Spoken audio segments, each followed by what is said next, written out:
আসসালামু আলাইকুম, স্বাগতম ওয়ার্ল্ড নোভা সংবাদে। আমি মোহাম্মদ জুবাইর রহমান আজকে সব আন্তর্জাতিক খবর নিয়ে হাজির হয়েছি। শুরুতেই জানিয়ে দিব সংবাদ শিরোনাম, তারপর বিস্তারিত।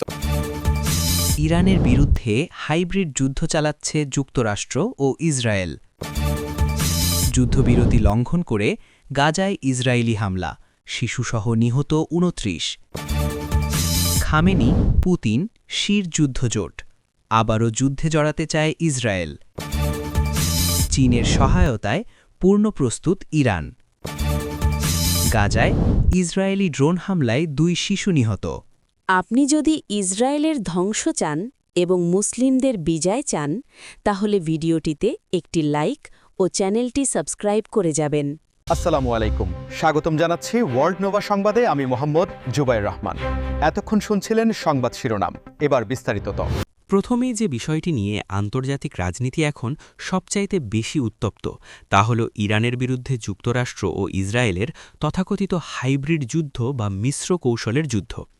আপনারা হয়তো অনেকেই জানেন যে আধুনিক বিশ্বে যুদ্ধ মানেই যে শুধুমাত্র কামানের গোলা বা মিসাইল নিক্ষেপ তা কিন্তু নয়, বরং বর্তমান সময়ে যুদ্ধের সংজ্ঞা বা ধরন অনেকটাই বদলে গেছে। আর ঠিক সেটাই এখন দেখা যাচ্ছে ইরানের ক্ষেত্রে। আন্তর্জাতিক বিশ্লেষকরা বলছেন, যুক্তরাষ্ট্র এবং তাদের ঘনিষ্ঠ মিত্র ইসরায়েল এখন ইরানের বিরুদ্ধে সরাসরি বড় কোনো সামরিক সংঘাতে না গিয়ে ভিন্ন পথে হাঁটছে, যাকে সামরিক পরিভাষায় বলা হচ্ছে হাইব্রিড ওয়ারফেয়ার।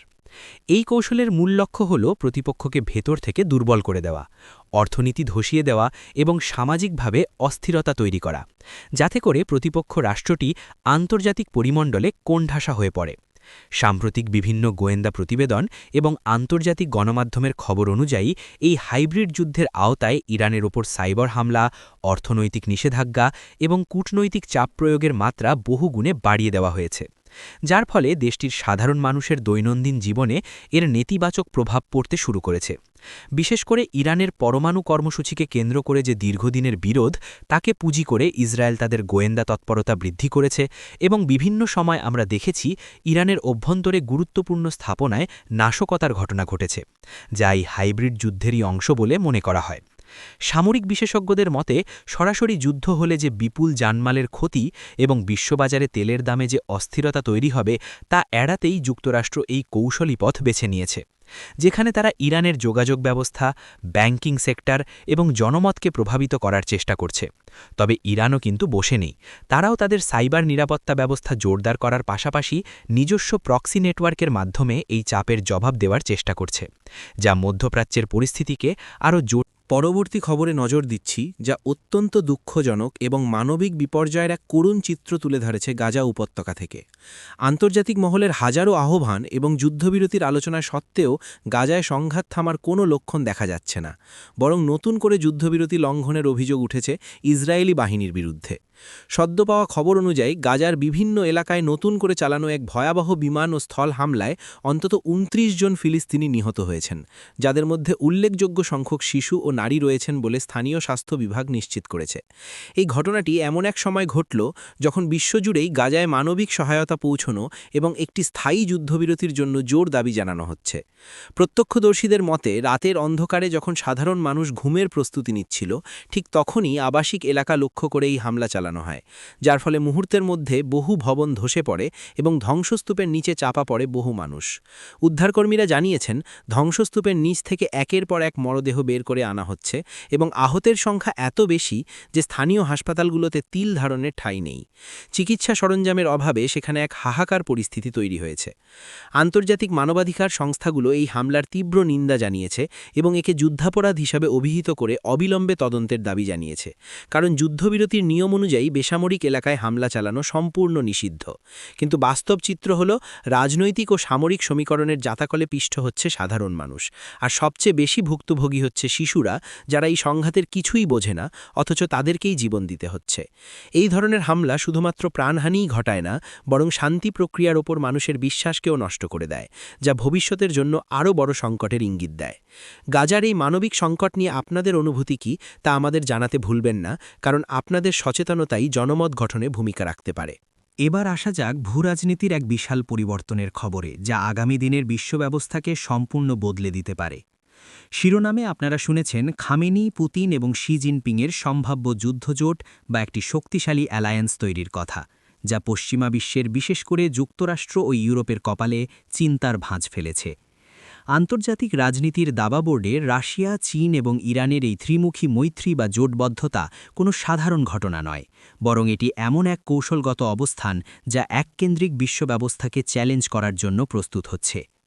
বিশ্লেষকরা বলছেন, ইউক্রেন যুদ্ধকে কেন্দ্র করে রাশিয়া যখন পশ্চিমা নিষেধাজ্ঞার চাপে, ঠিক তখন থেকেই মস্কো, বেইজিং এবং তেহরানের মধ্যে সম্পর্ক আরও গভীর হয়েছে। চীনের প্রেসিডেন্ট শি জিনপিংয়ের অর্থনৈতিক শক্তি, রাশিয়ার প্রেসিডেন্ট ভ্লাদিমির পুটিনের সামরিক অভিজ্ঞতা এবং ইরানের সর্বোচ্চ নেতা আয়াতুল্লাহ খামিনির আদর্শিক অবস্থান, এই তিনে মিলে এমন এক বলয় তৈরি হচ্ছে যা মধ্যপ্রাচ্য থেকে শুরু করে এশিয়া এবং ইউরোপ পর্যন্ত প্রভাব বিস্তার করতে সক্ষম। সাম্প্রতিক সময়ে আমরা দেখেছি এই তিন দেশের মধ্যে উচ্চ পর্যায়ের বৈঠক, সামরিক মহড়া এবং অর্থনৈতিক লেনদেনের ক্ষেত্রে ডলারের পরিবর্তে নিজস্ব মুদ্রা ব্যবহারের প্রবণতা বেড়েছে, যা এই জোটের ভিত্তি মজবুত হওয়ারই ইঙ্গিত দেয়। এই জোটের মূল উদ্দেশ্য হল মার্কিন আধিপত্য খর্ব করা এবং নিজেদের নিরাপত্তা ও অর্থনৈতিক স্বার্থ রক্ষা করা, বিশেষ করে যখন পশ্চিমা বিশ্ব তাদের ওপর নানাভাবে চাপ সৃষ্টি করছে। অনেকে মনে করছেন, যদি সত্যিই এই তিন শক্তি পুরোপুরি সামরিক ও কৌশলগতভাবে একজোট হয়ে কোনো সংঘাতে জড়িয়ে পড়ে, তবে তা তৃতীয় বিশ্বযুদ্ধের মতো ভয়াবহ পরিস্থিতির জন্ম দিতে পারে, যা কারোরই কাম্য নয়। তবে এই জোটের আরেকটি দিক হল প্রযুক্তি ও জ্বালানি সহযোগিতা। চীন ইরানের তেল কিনছে এবং তাদের অবকাঠামো। এরই ধারাবাহিকতায় চলে আসছি পরের সংবাদে, যেখানে যুদ্ধের দামামা আবারও জোরালো হয়ে উঠছে। খবর পাওয়া যাচ্ছে যে ইসরায়েল আবারও বড় ধরনের সংঘাতে জড়াতে চাইছে এবং অন্যদিকে ইরানও চীনের সহায়তায় নিজেদের পূর্ণ প্রস্তুতির কথা জানান দিচ্ছে। মধ্যপ্রাচ্যের পরিস্থিতি এমনিতেই বারুদের স্তূপের মতো হয়ে আছে। তার ওপর ইসরায়েলের শীর্ষ পর্যায় থেকে আসা বিভিন্ন বক্তব্যে এটা স্পষ্ট হচ্ছে যে তারা তাদের নিরাপত্তা নিশ্চিত করতে যে কোনো ধরনের প্রিএমটিভ বা আগাম হামলা চালাতে দ্বিধা করবে না, বিশেষ করে যদি তারা মনে করে যে ইরানের দিক থেকে বড় কোনো হুমকি আসছে। তবে এবারের প্রেক্ষাপট কিছুটা ভিন্ন, কারণ ইরান এখন আর একা নয়। তাদের পেছনে রয়েছে চীনের মতো অর্থনৈতিক ও প্রযুক্তিগত পরাশক্তির প্রচ্ছন্ন ছায়া।